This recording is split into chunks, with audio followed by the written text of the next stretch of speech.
Generasi salafus sholih selalu berpegang pada Al-Quran dan As-Sunnah. Mereka menganggap Al-Quran dan As-Sunnah sebagai bayangan yang selalu menyertai dirinya.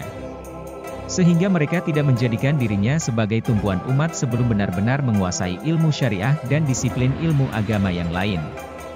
Dalam memberikan fatwa dan keputusan, mereka selalu berdasarkan Al-Quran dan As-Sunnah serta dalil-dalil lain yang kuat, pasti, dan jelas. Imam Abu Qasim Al-Junaid berkata, kitab suci Al-Quran adalah induk dari segala kitab yang sangat luas cakupannya. Sebagai tuntunan, Al-Quran merupakan tuntunan paling jelas dan paling detail.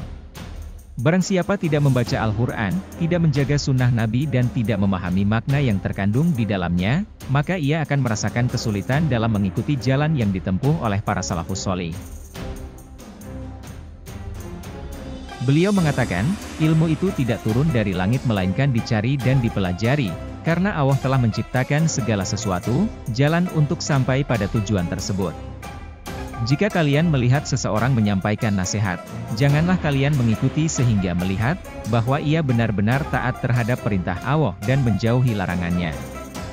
Jika itu ada padanya, maka yakinlah dan ikutilah. Tapi jika tidak, maka jauhilah. Mencari manusia pengamal kandungan Al-Quran dan As-Sunnah bukanlah pekerjaan mudah. Banyak manusia mengikuti orang yang tidak memiliki kaki dan berjalan pada jalan tarekat. Mereka mengungkapkan kata-kata tidak berguna dan sama sekali tidak berdasarkan pada ajaran Alkitab dan As-Sunnah.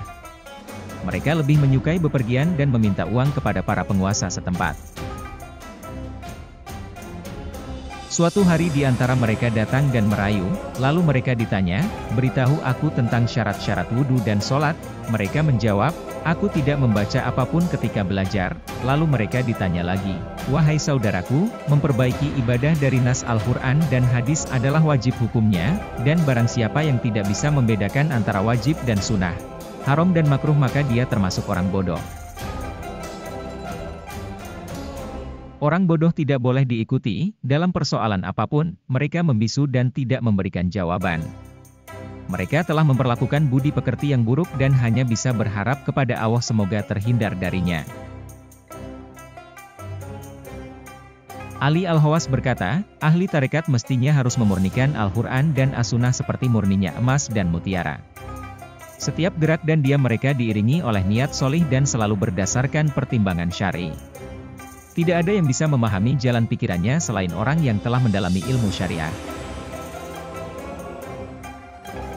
Sebuah kebohongan besar, kalau ada orang mengatakan bahwa tarekat sufi tidak memiliki landasan dalam Alkitab maupun Sunnah. Ucapan itu merupakan tanda terbesar banyaknya kebodohan. Hakikat sufi adalah orang yang berilmu dan melaksanakan ilmunya dengan ikhlas serta menjadikan Allah sebagai tujuan akhir yang ingin dicapai dengan cara mujahadah, puasa, sholat malam, uzlah, diam, warok, zuhud, dan lain sebagainya.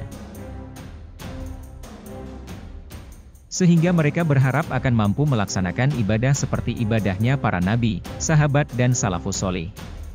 Terlalu sedikit manusia yang dapat mengamalkan ajaran para sufi, karena pendapat mereka mengira bahwa tarekat itu bertentangan dan keluar dari syariat. Sebagaimana dijelaskan dalam kitab Minhajul Mubin, kisah akhlak manusia arif.